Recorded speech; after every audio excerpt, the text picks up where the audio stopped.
How to get started in commercial real estate. Hi, I'm John Trautman, and in this episode, we're going to get into how you can get started in commercial real estate.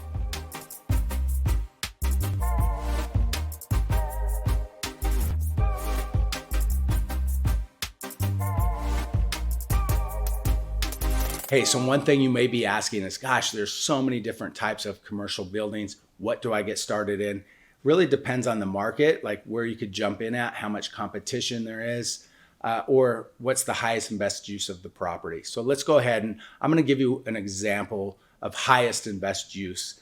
But really quick, you have office building, medical, you have industrial like warehouses, things like that. You could look at hotels, motels.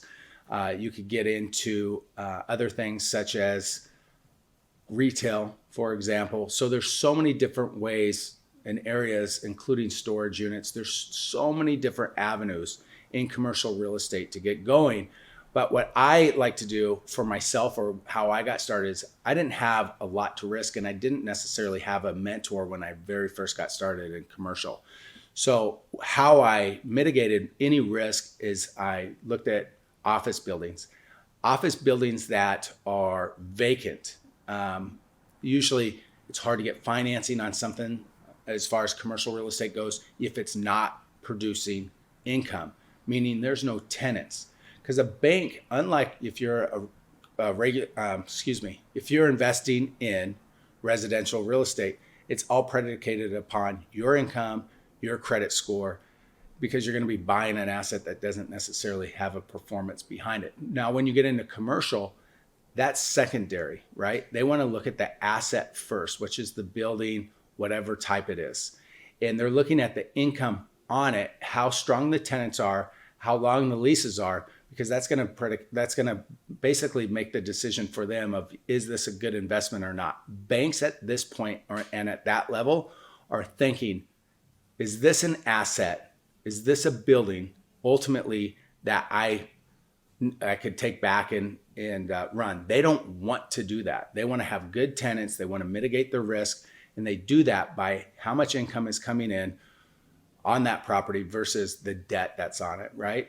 And obviously, if you're a new investor, which many of you are, at least to commercial, then you want to make sure that that thing's able to cash flow nicely. Now, it may not in the beginning. So I'm going to share with you exactly how I got started in commercial in mitigating my risk, but increasing the value of the property immensely, more than the neighbors around me. So here's what I did. And before I share it with you, do me a favor, click on the like button. Let me know that this is content that you guys want to hear and like, and I'll continue to deliver it. Anyways, give me that click real quick and let's get going. Hey, so I tell you this all the time. I'm a very conservative investor. I hate losing, and I don't want to risk everything that I've worked hard for a poor investment decision. So on the very first deals of commercial that I did about 10 years ago, this was my model. I would find vacant small buildings, 3, maybe 4,000 square feet, sometimes even smaller. And I would look at how many offices were in there. Look at the total square foot. I'm looking at price per square foot. Is it going to cost me more or less to, basically build this if I had to start over? That's one of the key determining factors, is if it's too expensive to build and I could buy it and reposition it and be cheaper, especially in today's market. In today's market, it's hard to get product. It's hard to get people on your job sites. They're just taking a little bit longer than normal. So this is something to think about. So I took a 3,000 square foot building. It had 7 different offices in it. I looked at what it would rent for, and I wanted to make it work. So let's just use 3,000 square feet at $1 a foot, right? So that's $3,000 a month is what we were looking at for potential income. It was a $250,000 investment when everything was said and done.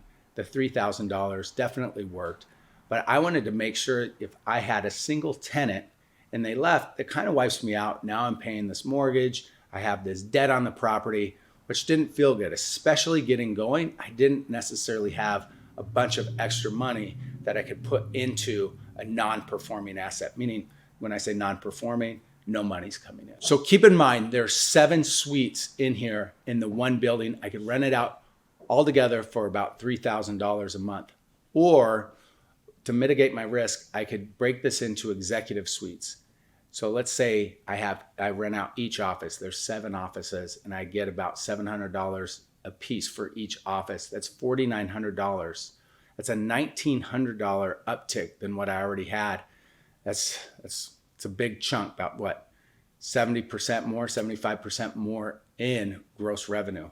Anyways, this is what I initially got started in. It took more work. I call it heavy lifting because I had to reposition the building to make it to where someone wanted to rent it. Typically, that's the facade. They want to have curb appeal because the people that occupy the suites are going to customize it to whatever they're doing. So you don't have to do anything fancy like you do a traditional fix and flip or buy and hold, whatever it is. You're making it look good on the inside, but look great on the outside. You have to ask the question, is this a building that I would be proud to show up and go to work and have my clients come as well? These are kind of the key things that I initially started with, and I still use those same thought processes and questions that I ask myself on projects that I do to this day. Because if you don't want to work there, they're not going to want to work there. So anyways, how we got going in it is that's exactly how we started. And then we quickly had a waiting list. If you could do good marketing on that, and Craigslist works great. That's where we leased it up. And we actually, after that, we leased everything within 45 days in the dead heat of summer, about 115 degrees in August here in Phoenix. We leased it up that quick. And this was a building that sat vacant. So then what we did is we had a waiting list. After 45 days, people kept calling and saying they wanted one of those suites. So we bought another building and another and another and another. And now we had a pretty good base to where we could take on more risk. We could take on a bigger office. And it worked out really well for us because we went from executive suites and now some of those smaller businesses are growing.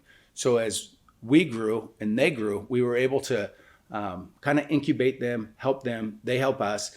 And then we were able to build them a bigger suite when it came to it. Instead of maybe a couple hundred square feet, they took on a couple thousand square feet. And that's how we got started. That's just one way that you can look at real estate and get into it. It's a low point of entry. It minimizes your risk. You have high upside potential. Some of the clients in that are more like med spa, hairdressers, maybe someone doing Botox, things like that. You'll want to double check the use when you guys go to purchase these and make sure that that's allowed in the zoning. Oftentimes it is. You just need to double check with the city. But this is one way with low risk that you could get into commercial real estate. I recommend you getting on LoopNet or some other commercial real estate website and start farming. If you guys know what farming is, I'm sure a lot of you do. You start to look at what's going on in specific areas and get so good at it, these properties you're going to see over and over and over again. It's not like residential, where residential moves really fast or can. Commercial could sit there a year, 2 years, 3 years. The people that are holding on to those are looking for an offer, especially if there's no income coming in. So look at that, start farming specific areas, start networking with other commercial real estate investors. I recommend the number one thing that's going to help you bust into it is finding a good commercial real estate agent that you could work with that doesn't mind putting in some, I call them crazy offers, because you don't get what you don't ask for. In some of these deals that have sat there for a long time, you could actually cut pretty deep and actually get the deals. You could oftentimes get seller financing when they're not performing, and you could ask for all of this. You got to think and shift a residential, and a lot of you guys know exactly what I'm talking about right now. A residential flip, sell, there's so much emotion going on because it's typically where someone's invested a lot of time and energy, like yourself, fixing and flipping, and someone's buying it and they're kind of like really picky because they're nervous, and you have all these different elements that go into it. Commercial is nice because it's all pure business. It's a business decision when they go to sell.